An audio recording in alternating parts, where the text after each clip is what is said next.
Hello, hello. Michael Sean Corby here. So excited to be with you tonight and to share our extra special guest. And I know I say that often, and I do mean it, but tonight our guest is really special. So glad to see you all signing on. We're going to start here in just about a minute. To introduce our guest tonight, this guest only needs to be called by one name. I consider her like the Madonna of our industry, of the professional industry. She has 5 seasons of starring in her own show, Tabatha's Takeover. She was the fan favorite on Sheer Genius, voted the most addictive reality star by Now New Next. I mean, she's done a couple other things like, red carpet, expert for the Grammys and the Oscars. I mean, but the real thing that gets me is that she's also an author. I think many of us have been educated by this woman, and that's what we hope happens tonight. And of course, she is a 2-time host of the NAHA Awards. And we'll talk more about NAHA and PBA and the live events that we're doing there. So without further ado, the queen of our industry, Tabatha Coffey. Thank you for joining us today. And I'm waiting for Tabatha. She's coming. And one thing we're doing is we are having each of our guests let me know what beverage they would like. So can you guess? Can you write in what you think Tabatha's favorite beverage might be for tonight? Tabatha, I've already invited you, so hopefully you'll see that. Maybe she's here. It says waiting for Tabatha. Let me see. Let me try again, Tabatha. Trying, added, waiting, connecting. Yes! It Success! worked. Technology works. Says who? Sometimes. It's very rare. Thank you for being here, Tabatha. This is such an honor, and I'm so Thanks for having excited. me. It's so good to have you. You know, one thing I remember, what was it, 2 years ago you hosted NAHA? Yes, Was it 2 it years was two ago? years ago. Time flies, right? And for those of you who are not in the professional industry, this is like the Oscars of hair. And you got up there and I was like, oh, she's a real person, because you were like, I'm a little nervous. I was a little nervous. I was so nervous. I was Uh, freaked. well, see, I'm a little nervous today, so I was Oh, going to ask stop. you, because you're on, like, I don't know, all day long. I feel like you've just got a full-time, you're live, Tabatha. And so do you have any tips or tricks for how to, like, harness those butterflies so they kind of all go in one direction instead of, I don't know, just make you sick? Breathe. Breathe. I believe I get terrible stage fright Yeah. and always have. Hopefully, I always will. I view my stage fright as if I didn't care, I wouldn't get scared. So So true. it's me wanting to do a really good job and wanting to show up for everyone and make it a, great night and do my best and all of those kind of things. So my fear of speaking is always an intention to do a really good job. So honestly, I have to breathe sometimes. When I first walk out, if you watch me enough, you see I walk out and I say hello and I always stand really still. And I take this really big, everyone will watch now. I take this really big breath in Yeah. and then I just kind of ground myself and start. And normally it takes like 2 minutes. And then I'm in the, momentum or teaching the class or doing whatever it is I'm doing and I'm Yeah. okay.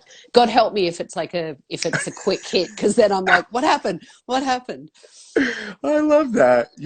I had great advice. Someone who's watching, Marnie, I got advice years ago. She said it's just as easy to walk out onto a stage and assume everybody in the room loves you as it is that they hate you or they're judging you.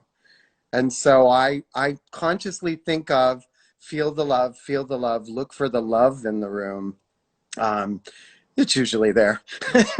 It's always there. I've never actually thought of it that way. Yeah, The pressure I put on, I think for me, the pressure is always on myself. So it's yeah, never, that's actually great advice because I never think, oh, someone doesn't like me or someone likes me. I always just put that pressure on myself of yeah, like, I want to serve and do it in a really yeah. good way. So it's more of an internal pressure, I guess. But I'll take that. That was good. Thank you. You feel the love at all times. By the way, if you guessed right, Tabatha Coffee, what is your beverage? Iced coffee, it is actually decaf though, with Decaf. almond milk. And I'm having my cold brew hot with some oat milk. So we've got it good. The ice looks really good though. So it's almost your birthday and we're the same age. Did you know that? We're I babies of didn't know that. 69. You're 69, right? No. Oh, I read that you were You got that from 69. Wikipedia, didn't you? No. Oh, you didn't? Where did you No. get that from? You're younger? No, Oh, now I really feel I'm old. older. Oh, okay. Well, 67. 67. So, okay. Well, we're about the same age. You have a We're birthday close coming, enough. though. I do in May. Well, congratulations. So, Crazy. can we go to like when so you started in Australia, you were in like in a surfing community, you started what age? 12, 10, 14. 14. So young. What got you into the business of hairdressing? Uh, I used to go to the salon. It was the weekly blowout, right? So I'd go to the salon with my mum. Every week she would go and get her blow dry. And I was a really overweight, strange child that didn't quite fit in with other kids in school. Like a And lot of us, I yeah, think. like a lot of us. Yeah. And I used to love to go to the salon because I could just watch everyone and I would sit there honestly for hours and just watch everything that happened. And the sense of community was amazing. And you would see, and I still look for it, and it's still my favorite thing. You Yeah. see women come in one way and walk out another, and it's not the hair, it's not the hair transformation.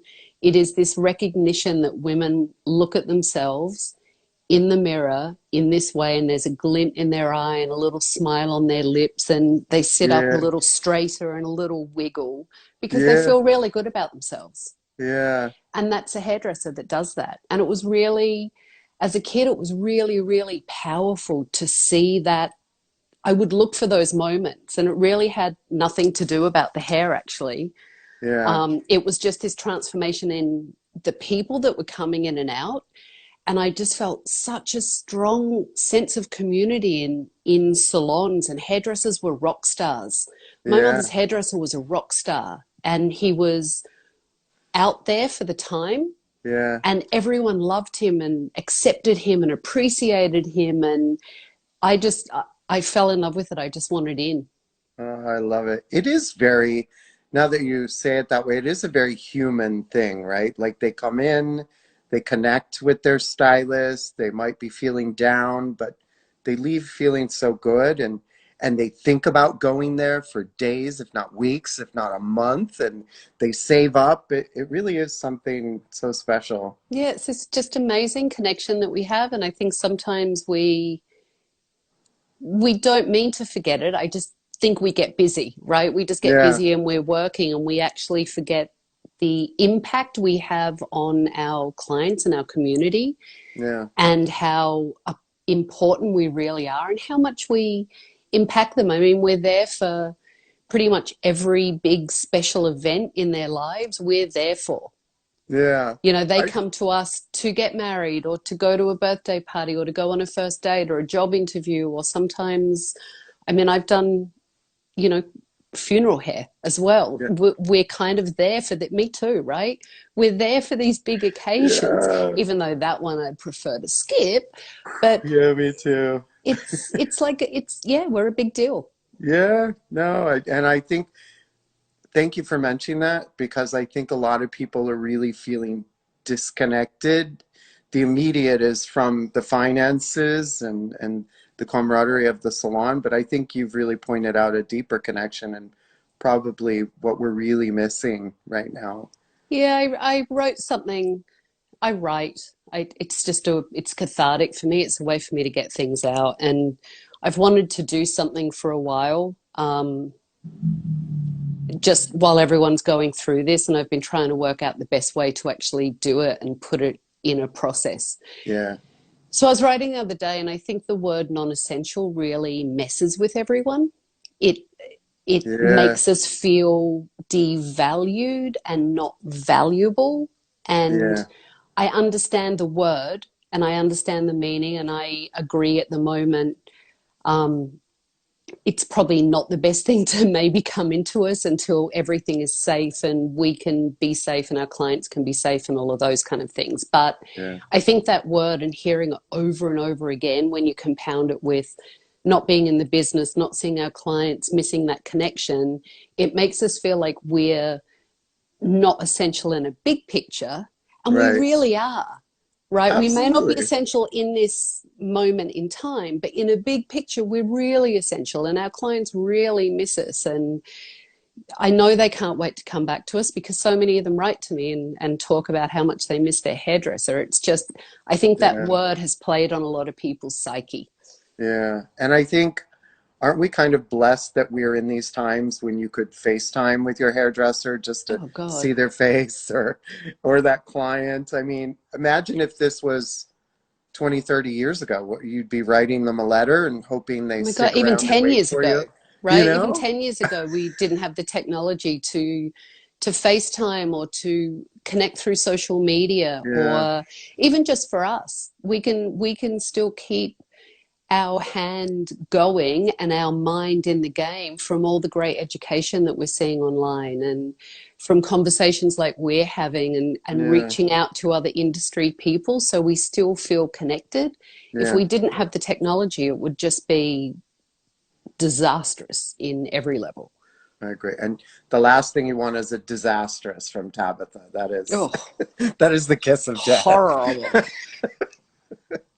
Oh, I actually have a friend that you did a takeover, but I won't mention them tonight. You can later. I'll tell you later.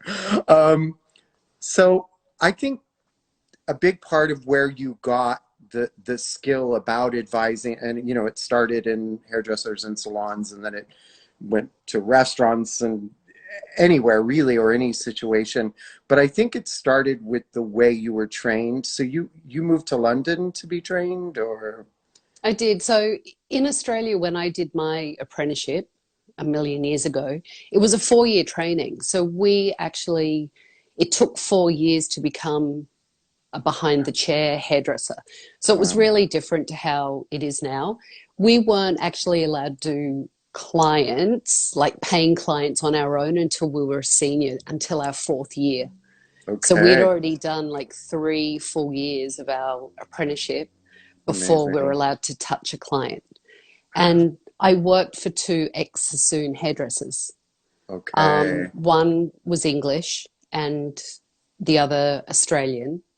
And incredibly, I'm still actually really good friends, really strict. And, you know, training was essential all the time, yeah, the way you showed up, the way you worked. And I loved it. I loved that structure and I loved how important they made it feel, especially yeah, when you were young. It wasn't just playing with hair. yeah, Um, and for me, I just wanted to keep that education going. So the thing that I did, like every Australian does, is I finished my apprenticeship, I worked for a while, and I went to London to take a class. And I okay, went to Sassoon, oh, um, nice, and did a week at Sassoon and just fell in love yeah. with everything, and went home to Australia and saved, worked for a year, worked my butt off for a year, saved my money, and moved to London. I love it. So you were in London for quite a while then. I lived in London for nearly 10 years. Wow. Yeah, I mean, I'm always so impressed. A lot of US, because we have a lot watching from the US here, didn't realize that in the UK you actually have to go to art school as well. And since our theme today is creativity, I think we could have used that instead of quaternary ammonium compound, parts per million, stay sanitary, quats. Like, it was, it wasn't exactly what we bargained for either, throwing on that white smock and Yeah, talking no, about look, sanitation, although the you need it now. we need it more than ever. But even with my apprenticeship, we talked about business and psychology and communication, and we talked about the science behind it, which I Yeah, actually liked.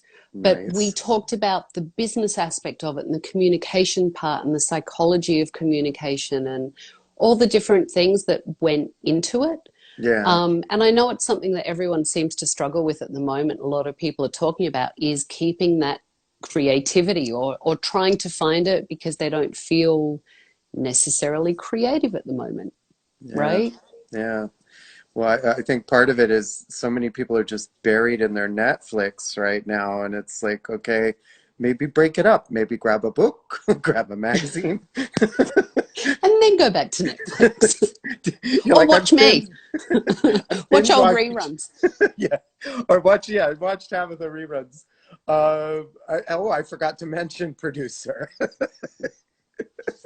So I would like to, I went to your website and I looked at your course, How to Be Bold, Resilient, and Better Than Ever. And I was immediately hooked, so I'll be signing up. But and check it out at tabathacoffey.com. But you say something that at first I was like, but then it made me realize, like you said, what does it mean to be a bitch, right? Oh yeah. In this segment, and I mean, you've heard it before, but I would love for everyone to hear your answer. If a man is a bitch, well, he's strong, and if a woman's a bitch, she's just a bitch, right? Yeah. He's a boss, she's a bitch. What the So hell? I did a TED talk on this because I Okay. was so passionate about it. And where it came from is when I first was on TV, Yeah. so Sheer Genius. Yeah. Um, I honestly don't remember. It was a few episodes in, and I was at the mall here in New Jersey, Yeah. and a lady yelled across Nordstrom, Yeah. "Oh my God, you're that bitch from TV."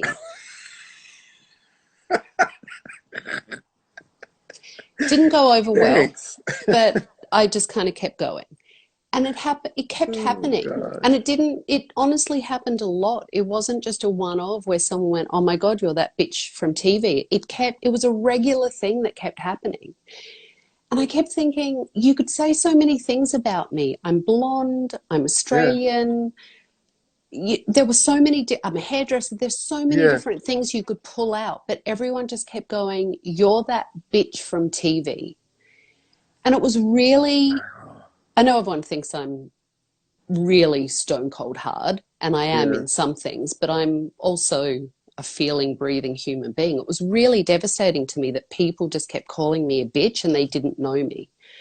So I sat down and really thought about what it was that I was showing Yeah. and what I think I stand for. So I came up with an acronym for bitch. And it's Oh, brave, intelligent, tenacious, creative, and honest. I love it. And they're the tenets that I live my life by. Yeah. And they're the things that Honest. people were responding to. So people were responding to my honesty and calling me a bitch, or they were responding to me, standing up for myself or being tenacious or whatever they were seeing on TV, and they were interpreting it as bitch, but not really. It's such a demeaning word to women. Yeah. And you're right. If a man is a go-getter and strong and powerful and even aggressive sometimes, he's called a great businessman and a go-getter and successful Yeah. and all of those kind of things. If a woman has those traits, she's typically called a bitch. Yeah. And it's such a double standard, and we do it to ourselves sometimes, which bothers me as well. So, and I know it's kind of cute now to say, "Oh, bitch, you look good," and Yeah. "those shoes are bitching." We've made it a cute thing. but I also think that it demeans us as women.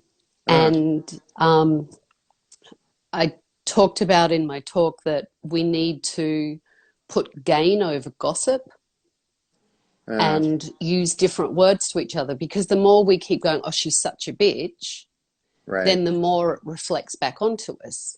And yes, some people can be mean, but is she a bitch? No, she's mean, or she's aggressive, or she's unwavering or unbending, or whatever it Yeah. is. But it is a double edge, and it bothers me. And it Yeah. also bothers me when we do it to each other as women.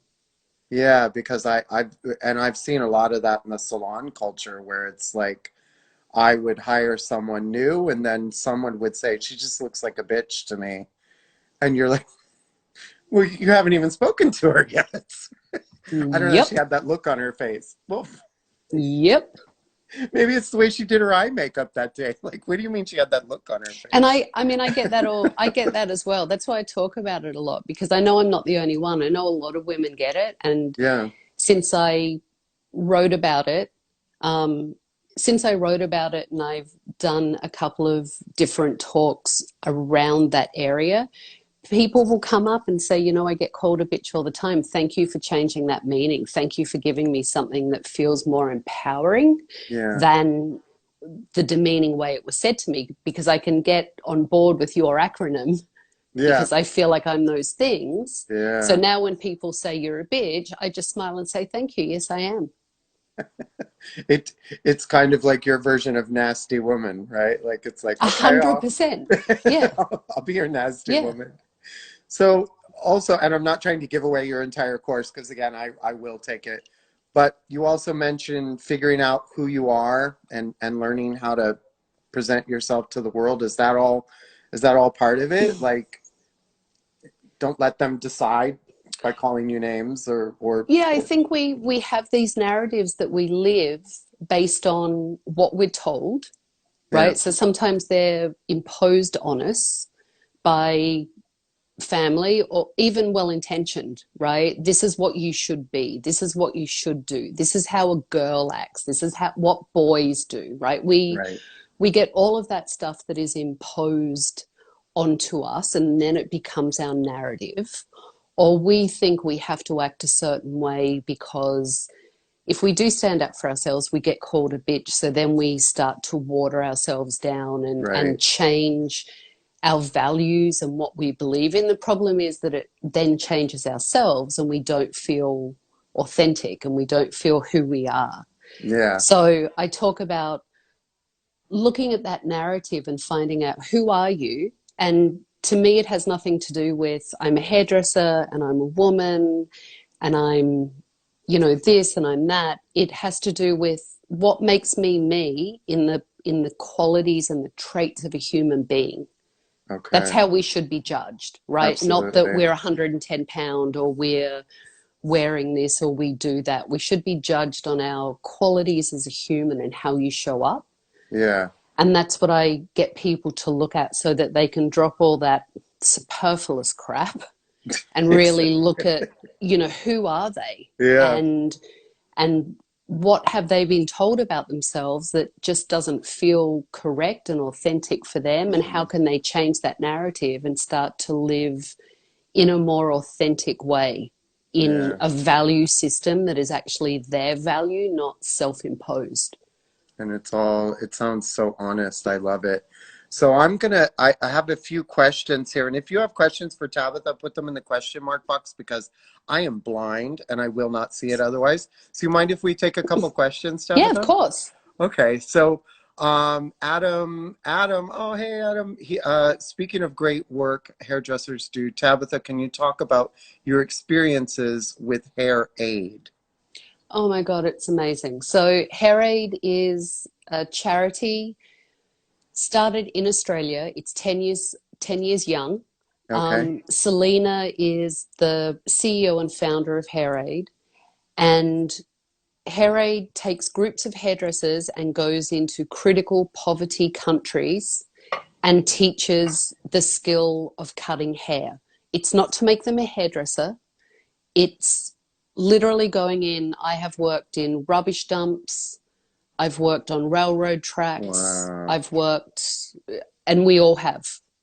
So it's typically working with rescued sex trade girls and boys, Okay. um, critical poverty, street dwellers, people that live in the dumps, rubbish pickers.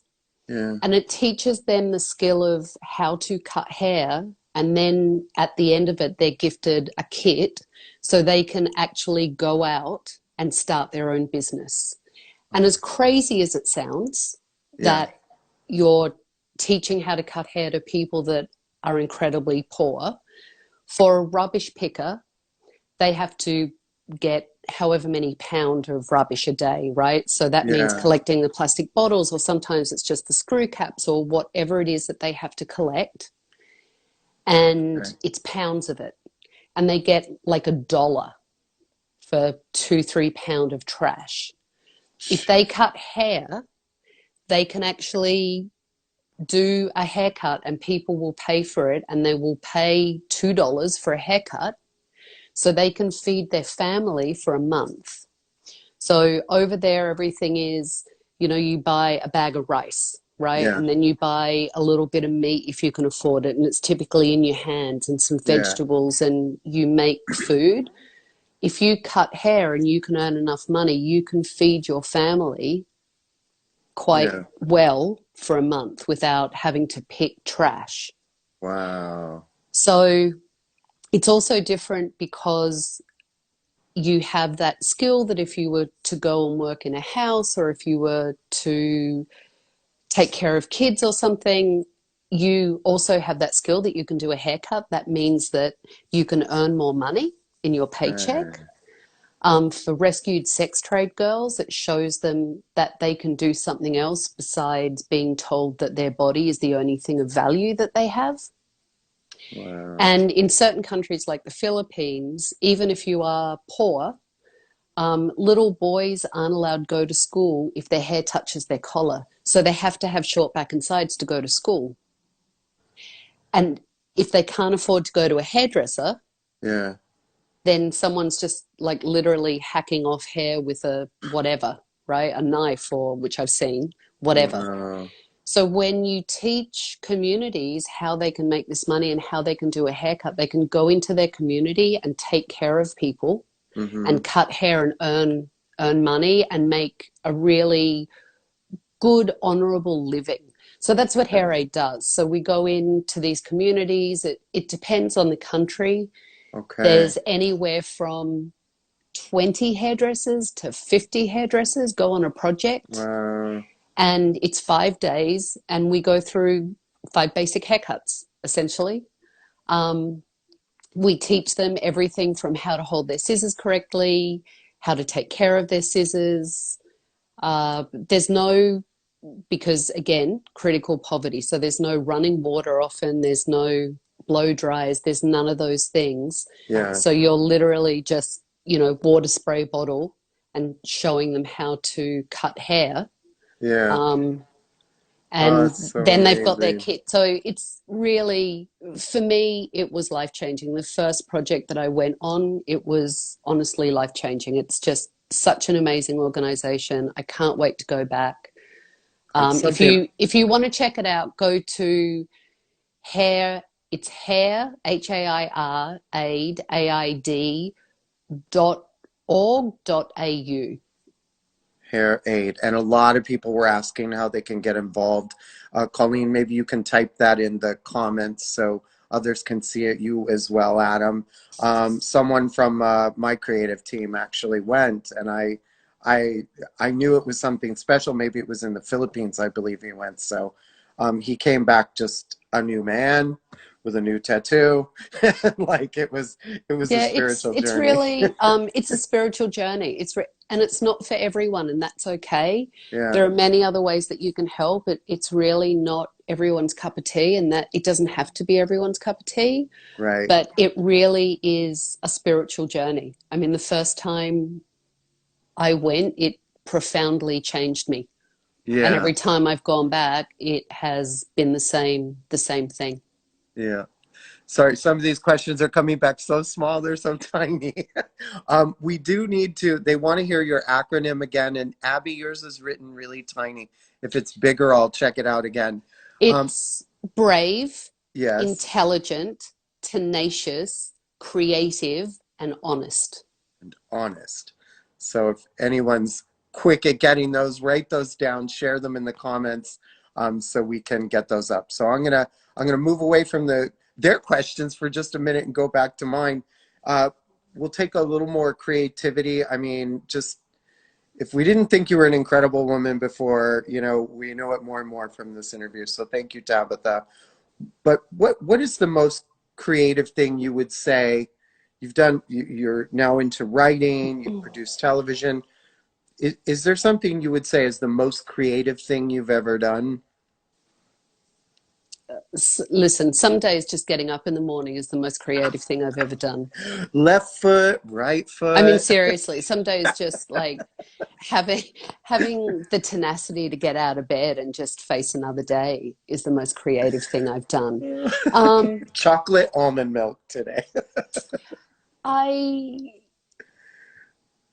yeah, I don't rest on my laurels, so I Yeah, feel like I've done.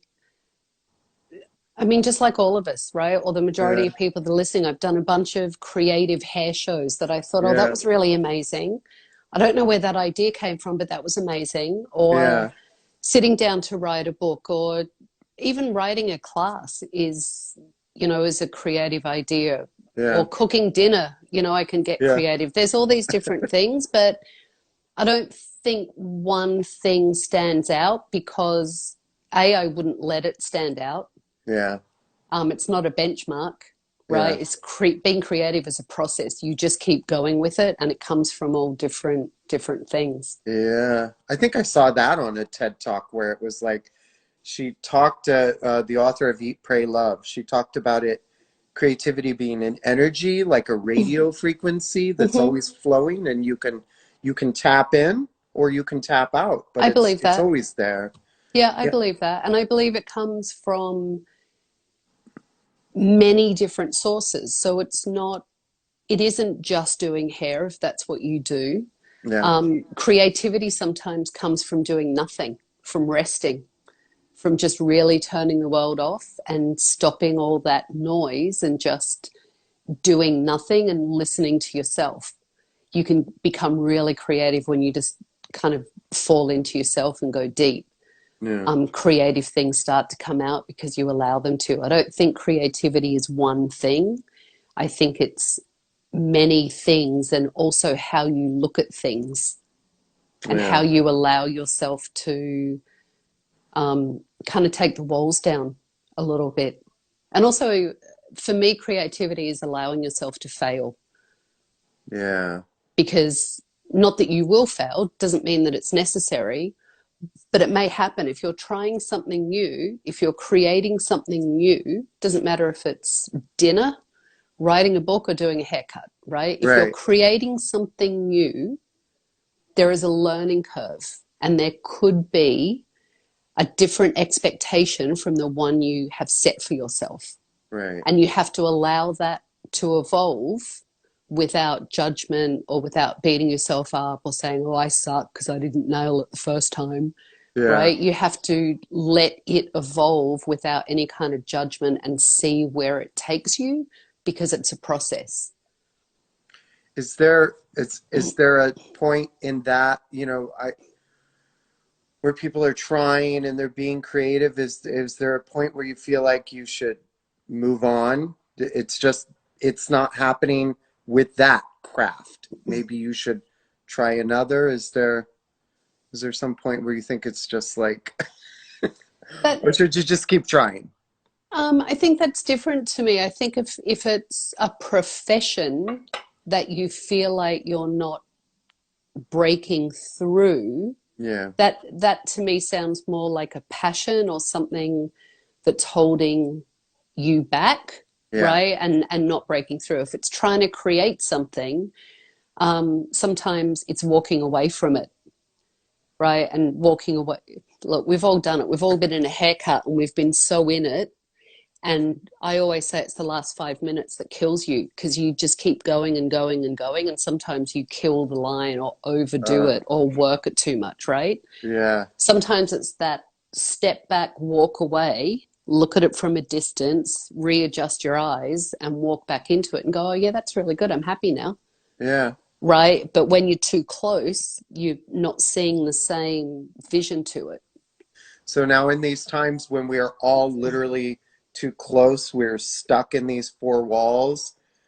I've heard you say take deep breaths. I've heard you say, just be present in your environment. Any other things we artists can do from our home with there's the obvious sketch and so forth.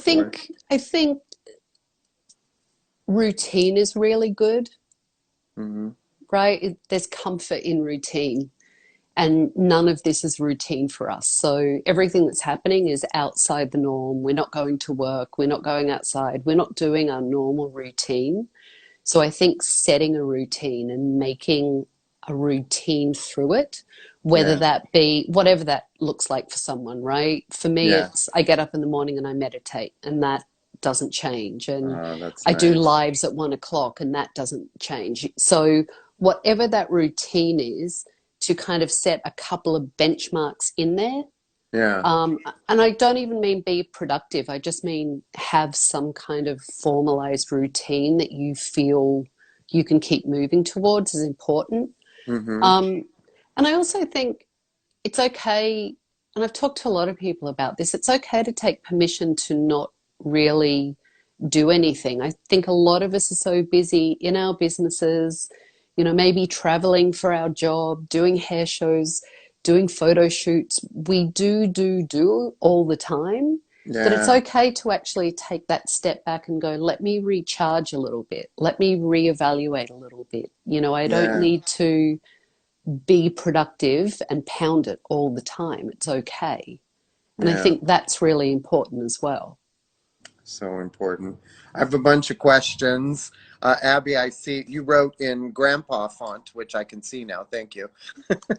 Curious during this time how you, Tabitha, are engaging your clients and the community. Is there anything special you're doing for your clients? Do you even take clients I do anymore? take Or? clients, but Okay. so I have a couple of private hair clients that I take, but I have Okay. coaching clients because I have a coaching business. So I work Oh, with nice. salon owners and individuals, Okay. um, and work with them on scaling their business or working on their brand or whatever outcomes they're looking for. Yeah. So I do take clients, and I'm still talking to clients through all of this because they need support, Yeah. right? And Yeah. there are a lot of questions. Community wise, I've been doing a live every day. So I call it Coffee with Coffee. There is no education format to it. It's really just a conversation. It's a way that I can do this with other hairdressers, or sometimes non-hairdressers come on, and that's really amazing as well. And Yeah. we honestly just have a conversation, and the only kind of prerequisite I had going into it was a positive distraction in everyone's day and a way to support and show up for each other. So Yeah. if I have something educational to share, or I want to put something on people's map about getting ready to go back to work or some business tips, I will do that. Otherwise, it's really just a way to kind of check in on each other and support each other and have a conversation and have a little bit of distraction and a laugh. Yeah, and you're doing so great. I'm addicted. I've been watching.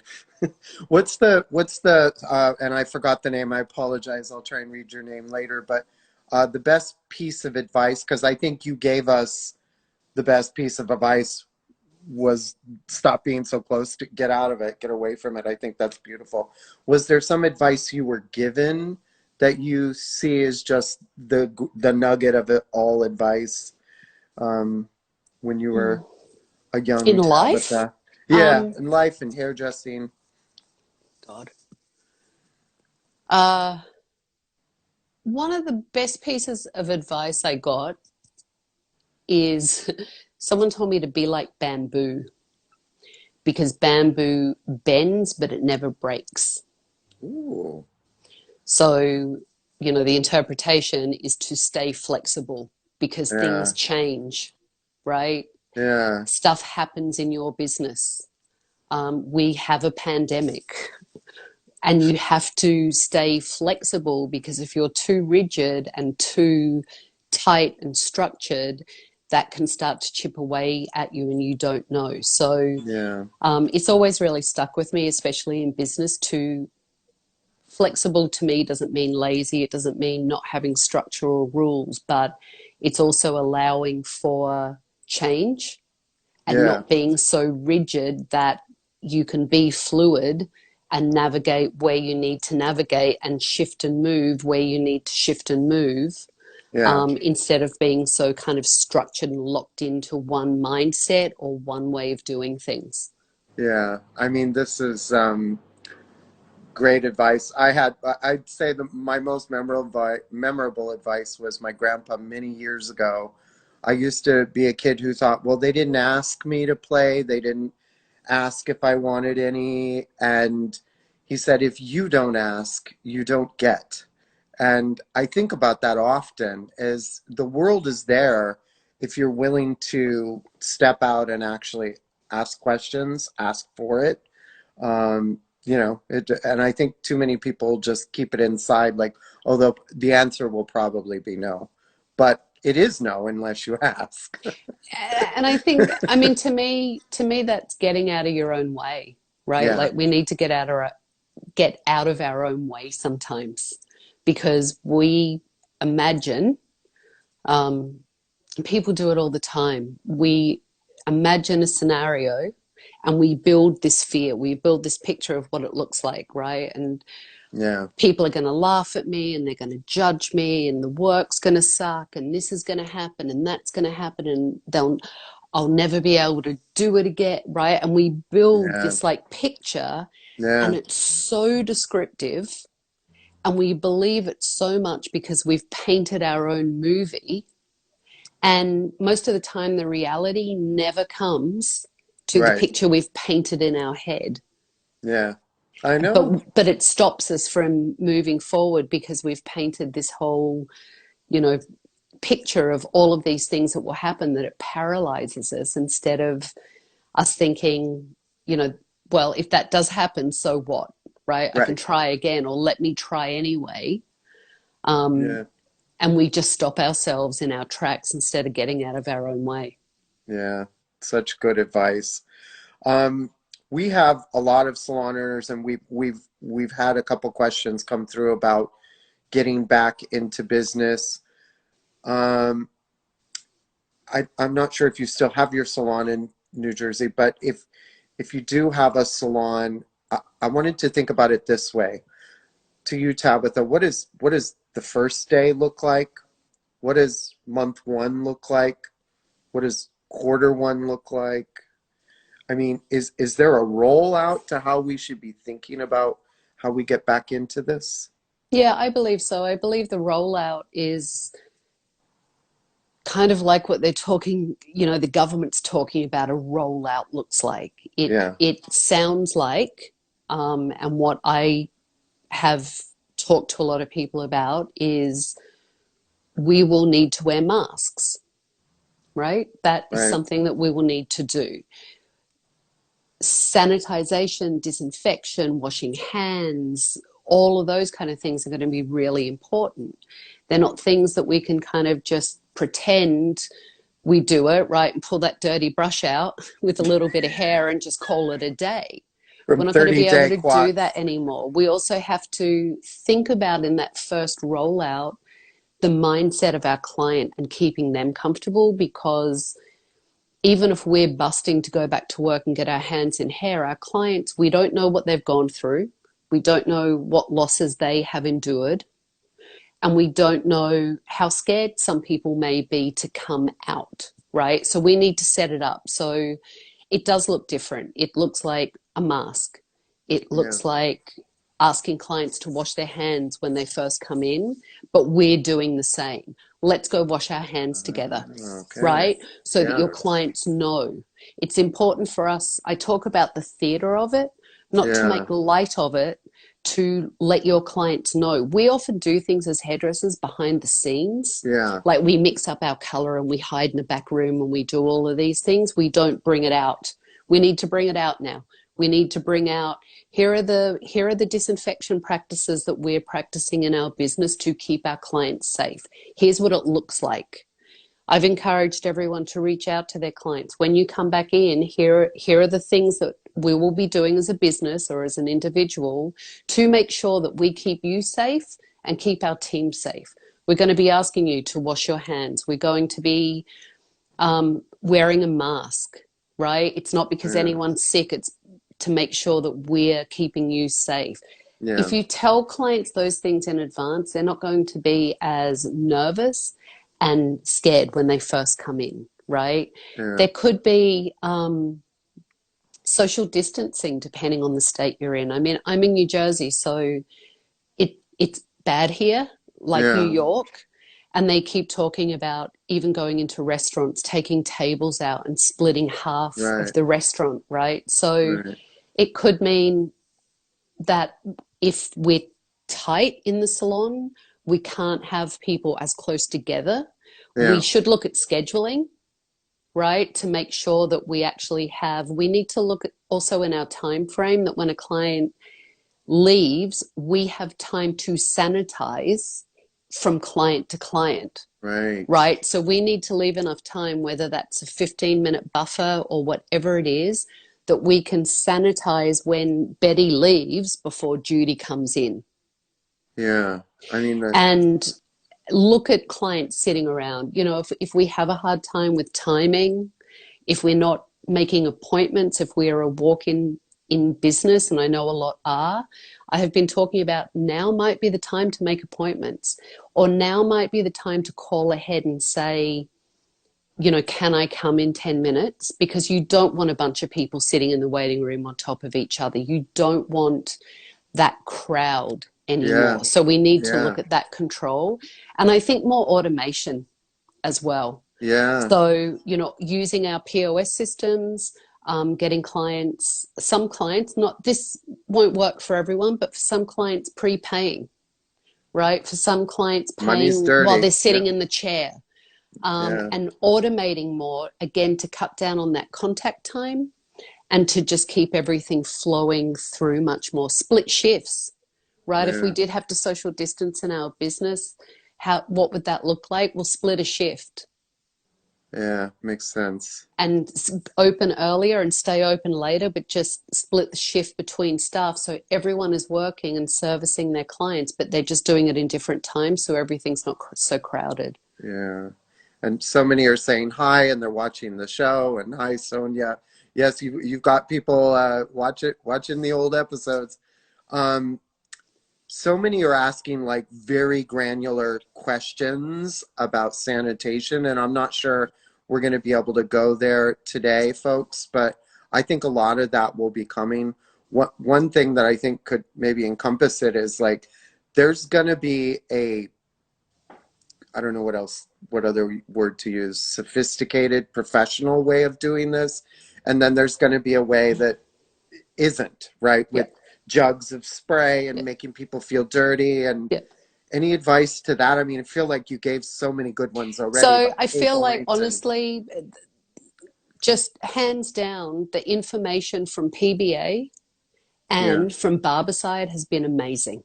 Like seriously amazing. yeah, If you're not certified from Barbicide, go on their website, read through the disinfection practices that they have there, find out what you should be doing, because it has been amazing. And you can print out the certificate and you can put it in a nice frame and you can show your clients, because that right there is liquid gold, because that's it's amazing. showing your clients that you have gone through the certification and you take it seriously. So I would be doing the online class that Barbicide have. I'd be pre-ordering all my Barbicide and all my cleaning Yeah, supplies now, yeah, and I would make sure that I went through the systems that they have in place. PBA have great ones as well. Print the certificate out from Barbicide, frame it, and put it in the salon. right? It would be on my front desk, on my station, wherever it's visible to a client. Okay. There is going to be a professional way to do this and a sloppy way to do it. And I think Right. the thing that we have to be mindful of is this is going to be our new normal. Yeah. And this is something that we need to maybe implement for the long haul, not just a quick fix. And you're right, if we don't do it well, clients will feel like you think I've got germs, right? Yeah. Like you think I've got cooties and you're trying to, Yeah. it's not about that. It's about all of us. We need to look at the words we use. It's about safety. It's about health and safety, not just for us as service providers, for our clients. Yeah. So we need to look at it in the ways that we talk about it. That's why, you know, I want to wash my hands with my client, or I want to make sure I say to them, I'm going to ask you to go and wash your hands for 20 seconds. Everything's set up. Here's where you're Yeah. going to do it. And I'm going to go and do the same.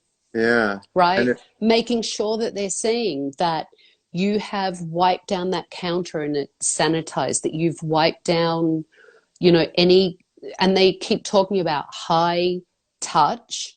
So front desk, countertops, our chairs, any high touch that there's lots of touches on their surfaces need to be yeah. cleansed and disinfection.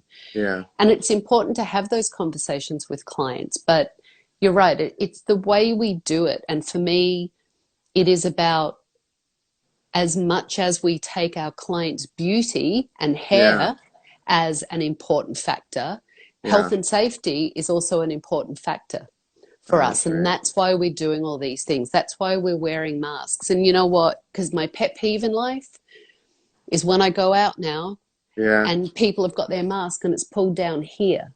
What's the point? There's frigging no point, right? Go and get yourself a cute mask. Yeah. If you want to make one, I'm not that handy. Yeah. Sewing, but there's a lot of great ways. You can do the bandana that everyone's doing. You can do a bunch of things. But you need to put something underneath, right? Yeah. So that it's not just a piece of fabric that you're breathing Right. everything through it, but people can still hear you. They can still see your beautiful eyes. You can still wear makeup. You can still blow dry your hair. You can still look super cute. Right. You're just going to look super cute with a mask on to keep yourself safe and keep your clients safe. Yeah. But it's not going to do you any good when it's pulled down to here. And it's also going to send the wrong message to the client or your team, because then a client's going to go, well, how much do you really care about me? Because the mask is down here. Yeah. Yeah. Right. And unfortunately, and I know a lot of people don't want to hear this, we're going to be judged by these things. And I know it's really hard and no one means to judge us. And we don't mean to judge people. But I think we're all judging people at the moment based on what they're doing. We're seeing people with the mask pulled down here. There was a celebrity today that was walking through the park in New York that has been tested positive for COVID. And he is a newscaster and he's walking through the park today after a couple of days ago talking about being tested positive on his cell phone with his mask pulled down under his chin. Was there anyone around him? No. But were Yeah. people judging him? Hell yes. Yeah. Right? So I don't want any of us to be judged. And I know we're all so much better than that. But I also know that a new habit is just it's a hard thing to It form. is. So we need to just kind of get that system in place, make sure our team know, make sure our clients know, and keep working through it. I totally agree. Such good stuff, Tabitha. I promise not to keep you too long, but I thought we would have a little fun at the very end here. Folks, keep those questions coming. What I'm going to do is I'm going to do a wrap up at the end of this. I'll reach out to Tabitha via email. We'll try and get some of those answered. Good 100%. stuff. Reach out to pba.org. Reach out to barberside.com, or is it .org as well? Barbicide.com, I believe. I .com. believe Okay. Barbicide is .com. And we'll continue to get you those answers. And I can't forget to mention that you will be doing an interview for us on May 22nd at 2. And the theme there is building your brand. And God knows you know how to do that better than anyone. So building your brand, because whether you know it or not, you are a brand.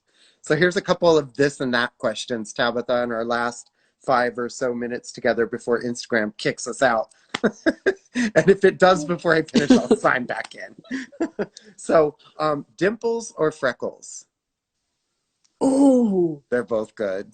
they're both so good. I'm going to go freckles because I grew up with freckles and I hated them when I was a kid. So I'll give them Uh, some love. they're so cute. They tattoo them now. New service for the salons. Heels or sneakers? Do you even need to ask? Totally heels. Come on Come now. on. But they better be closed toe in the salon, right? 100%. Always. Netflix or theater? Oof. I know. I didn't It's say a I'd make it really, easy. it's a really hard one. Um, Tabatha takeover on Netflix. you know what? At the moment, I'm going Netflix, but nothing beats live. Ah, so Nothing at all gorgeous. beats live. Live is the best. I'm with you. Are you phone calls or text messages? Depends on the person. Call me. Vegemite or Nutella? Vegemite, always. Really? 100% out of the jar. I take a spoon and eat it out of the jar. I'm hardcore. It's an acquired I'm taste. a hardcore Vegemite kid. Money or fame? Since you got both. Neither. Neither. Good. Summer Kindness, kindness. Oh, wouldn't that be nice? You a summer person or a winter person? winter. Winter. Clothes are better. I can cover my Turtlenecks. body up. Yeah. Scarves. Do you cook it or burn it? Oh no, cooker. I'm a great cook. Ah, I love it. I'll invite myself over for food then. Anytime. Hemingway or Margaret Atwood? Mm, it's a And hard one too. she wrote Handmaid's Tale for those of you who don't know. I know you know. Um, although that is amazing and it's one of my favorite shows and it scares the Me crap out of too, because me, it to seems be so honest, real. I'm going Hemingway. Okay. Classic. I think that's a good choice. Yeah. Europe or Asia? You got both there. Oh, Mm-hmm. For those watching back at the Pearl of Asia, um, I love both for totally different reasons. I'll let you have both. Yeah, Long nails or short nails? short. I knew that was coming. I could just see it in a Tabatha takeover. What are those? Penthouse or farmhouse? Farmhouse. Yeah, me too. Stripes or plaid? No. No and no. The answer is no. Thank you. Skinny dip or never nude? Oh, I mean, depends on who's around. If no one's around, skinny dip. If someone's around, never Exactly. take your clothes off. Skinny for yourself. Are you a, is it GIF or GIF? Oh, I don't friggin' know. Who cares? I Who can't cares stand them. They exactly? do my head in. Whatever. It's that little video thing that everyone sends instead of talking to you. Paparazzi or poison ivy? Poison ivy. Right. Um, Beyonce or Taylor Swift? Beyonce. Yeah, gotta be Beyonce. Emma Stone or Julianne Moore? I love the redheads. Oof. I know. Julianne Moore. Julianne Moore. I'll go for the Yeah. classic. She's closer to our age. Tabatha, they've given us about a minute left. Anything you'd like to share with our people watching here today before we end this chat? Just thank you to everyone for coming on. This was really amazing. So thank you for having me. And remember what I said about being essential, right? Just don't take that word. We are all essential. We are missed. We are loved. What we do is incredible for all our clients. And I know they miss us terribly. And we'll be back at it really soon. So don't think that we don't count. We're just not needed at the moment, but we'll be needed super soon. And we will see you on Pro Beauty Association page. So add them, add Michael Sean Corby now. We'll see you in a month, I'll Tabatha. see you Thank you soon. so much. You're the best Bye. guest ever. Thank you so much. Bye.